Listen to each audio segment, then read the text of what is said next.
Every teacher, every planner, every slightly too organized person I know has tried a system that didn't survive contact with real life. A binder that got abandoned by October. That's me. A sticky note wall that slowly turned into wallpaper. Mine looked like that too, more than once. Then I moved everything into one Notion workspace, and for the first time, a system is still holding. Granted, I just started about a month and a half, 2 months ago, but I'm loving it so far. Today I'm opening up my Notion, giving you ideas to organize your own. Anyone that knows me at work knows I am all about collaborative tools. I'd love to see or hear your ideas or pages or databases that you've set up in the comments below. Hey, I'm Myrna. For a long time, my to-do list lived in 4 different apps that refused to talk to each other: a notes app, a calendar, a reminders app, and an alarming number of sticky notes. I don't know.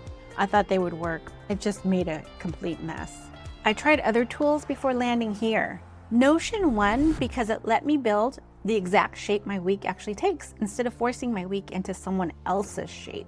I moved to Notion looking for one home base, and it did not go smoothly on the first try. However, I kept at it. The version I'm walking you through today is one that finally struck a balance, and honestly, it's still changing while I film this, especially since I haven't even started school yet, but I have been using it for my personal stuff, and also I'm getting ready for the school year, so I'm laying out how I think it'll work. Picture the whole structure in one breath before we start clicking through. One home page, 7 linked pages branching off of it. Each of those 7 holds either a database, a handful of pages, or both. That's the entire architecture. One hallway, 7 doors, and whatever lives behind each. Now that's mine. You can create yours the way you want it. So I'm gonna open my Notion, and the first thing that greets me every single day is a page called Good Morning Myrna. It's not elaborate. It's just a greeting, a task list, and 7 doors leading everywhere else I need to go. At the top sits my quick links bar: meetings, work notes, personal notes, social media finds, content creation, thoughts, and vocabulary. 7 pages, 1 click away. Think of it as the hallway that connects every room in this house. Right below that is my master task list. In Notion, this is called database, which just means a living, sortable list of items. According to Notion's own help center, a database lets you shape the same information to match how you work, viewing it as a table, a board, a calendar, or several other layouts, all pulling from the exact same underlying list. Watch what happens when I switch views right here.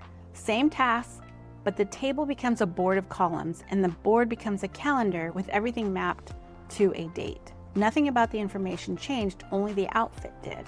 Under that sits a section I call Someday. This is where half-formed ideas go to wait. Not delete, not act on, just wait with no guilt attached. That's huge for me.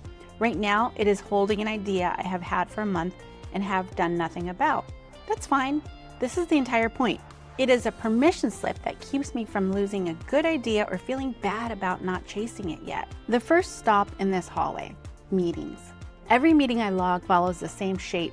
In Notion, I built the layout once with the fields I always need, and now every new entry starts pre-formatted: date, type, topic, key points, and a follow-up field that I check back on, which still feels like a small miracle every time it actually gets used the way it's supposed to. I sort these into categories I need, but of course you can create any categories that you would need. Click on any category and the whole list filters down to exactly what I'm looking for in under a second, instead of scrolling through weeks of unrelated notes. I'm not opening individual entries in this video. Those conversations involve real students or workflows, and that stays private. What I want to show you is the shape of the system, because a meeting log only earns its keep if you can find last month's notes in 10 seconds, not 10 minutes of digging through your email. Quick link to work notes. Picture a junk drawer, except an organized one. A phrase that only starts to make sense once you've built one yourself. Every stray work thought lands here first. A task someone mentions in passing. A link I don't want to lose. An idea I'll forget in 6 minutes if I don't write it down immediately. Tags sort everything after the fact, and an archive checkbox retires a note once it has been handled. Nothing about this page is fancy, and that's the point. A note about renewing a subscription sits right next to a half-formed idea for restructuring a whole program, and that's fine. because the entire job of a quick capture system is speed. If logging a thought takes more than a few seconds, I won't do it. Neither will most people. And the best part is that I can do this from my phone as easily as I can from my laptop. Quick link 3 is the mirror image. Personal notes. Same fast capture structure, a completely different life living inside it. Grocery reminders, gift ideas for people I'll absolutely forget to buy otherwise. A stray thought about anything personal that somehow needed to get written down at 11 at night. It's proof that the best organizational system isn't the most elaborate one. It's the one you'll actually reach for with one hand while doing 3 other things with the other. Quick link 4. Social media finds. Every teacher, creator, and slightly too online person I know has the same problem. You see something brilliant on your phone at 11 at night, a teaching idea, a recipe, a video that changes how you think about something. And by morning it's buried under 40 other vehicles and completely gone. This database is where those finds go to survive the night. A save, a link, sometimes a screenshot, and just enough context that future me remembers exactly why past me cared. More than one idea sitting in here started as 2-second save on my phone and later turned into something I actually built or used for real. That's the whole reason this page exists. Not to hoard content, but to give good ideas a second chance to matter. Quick link 5 is where things get personal in a different way. Content creation. This is a room where the video you're watching right now started as a single line in a database. There's a content pipeline that tracks every idea from spark to published video. Idea, scripting, filming, editing, live. Nothing sits half finished and forgotten forever. It means I'm rarely staring at a blank page wondering what to make next, because the next 3 ideas are usually already sitting in the first column waiting to get created. I purchased this template from Kat Waugh and will list the link in the description box below if you'd like to purchase it from her website. I've spent hours making it my own by changing the icons and banners and relabeling as I see fit. But the time I've spent on it, the time I've invested in it, is well worth it, in my opinion. As a teacher, getting this all set up during the summer break will help me have a more organized, work smarter, not harder school year. Tucked inside it are 3 pages I call my think tanks. Each one represents a completely different direction I seriously considered for this channel before landing on the one you're watching right now. It still has Kat Waugh's examples on it because my channels are so new and I haven't implemented this part of my Notion yet. I've been focused on setting up Notion for my actual job and not my new hobby. I just wanted to show you that you can also use it if you're a content creator for notes on ideas, your A roll, your B roll, and anything else you need to link for organization in your social media. Quick link 6, my thoughts. Underneath that one word leaves a journal database. With Whisper Flow, I can quickly speak in a journal entry instead of having to type. I don't journal every day, and I used to feel a little guilty about that. Back when I thought consistency meant doing something daily no matter what. Now I just open it when I need it and it's always there, unjudging. I only started using this a few days ago and I'm excited because I think I finally found something that will keep me consistent. This page has no formatting rules, no color-coded categories, no obligation to be productive about anything. And quick link 7, vocabulary.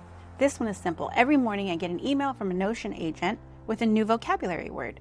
It doesn't give me very many words that I don't already know, and I wouldn't say I have a strong vocabulary to begin with.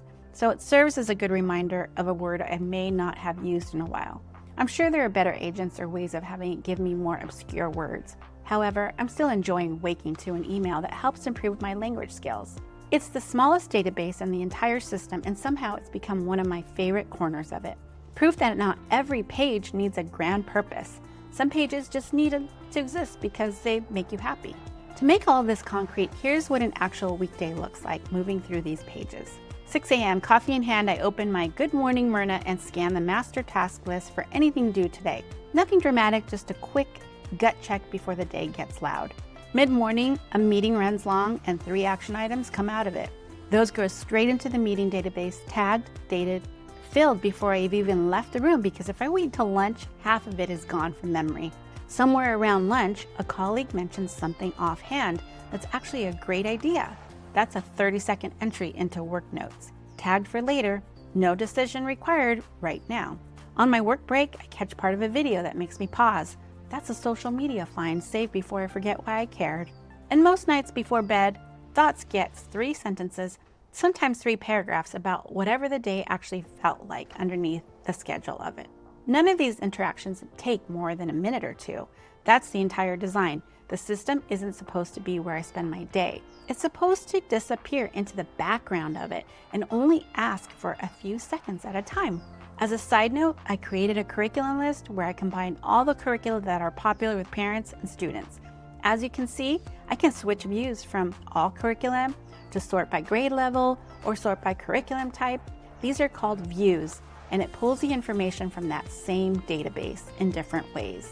A few things I picked up building this, mistake by mistake, in case they save you a rebuild or 2. Number 1, a system only earns its keep if capturing something takes less effort than losing it. That's the entire reason work notes and personal notes exist. The goal was never the prettiest possible page. It's the page you'll reach for at 7 in the morning, badly caffeinated and running 10 minutes late. Number 2, different views are not different databases. My master task list looks like a checklist one day and a calendar the next, but underneath, it's the exact same information, just wearing a different outfit depending on what I need that day. Number 3, naming things clearly matters more than making them look pretty. A page called Stuff won't get opened in 6 months. A page called Work Notes will, because you know exactly what's waiting for you before you click. Number 4, it is so much fun to customize each page with your own banner and icon, and it's a quick and easy thing to do. It's just another way to make it feel like your own. And the biggest lesson, the one that matters more than any of the mechanics, this system is not finished. And it never will be. Every single page you just saw has been rebuilt at least once, some of them 3 or 4 times. If a productivity system ever promises you a finished permanent version of itself, be a little skeptical of it. Mine hasn't stopped changing since the day I started, and I no longer treat that as a flaw. It's the whole design. I get to change it the way I want, personalized. I'm still very new to Notion, but I figure if you are as well, I might consider creating a tutorial for some of the more interesting and useful tools in Notion. The tutorials I've watched are sometimes very complex. Sometimes it's easier to learn from a newbie, so I might create some tutorials in the near future. Until then, thanks for coming inside my Notion. I hope you find this video interesting and useful. I've inserted a screenshot of the pricing here. A free plan is plenty to get started with.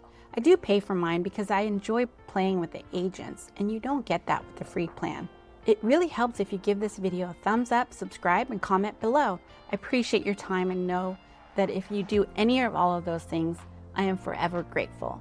And if you don't, that's okay too. I hope you have a wonderful rest of your day.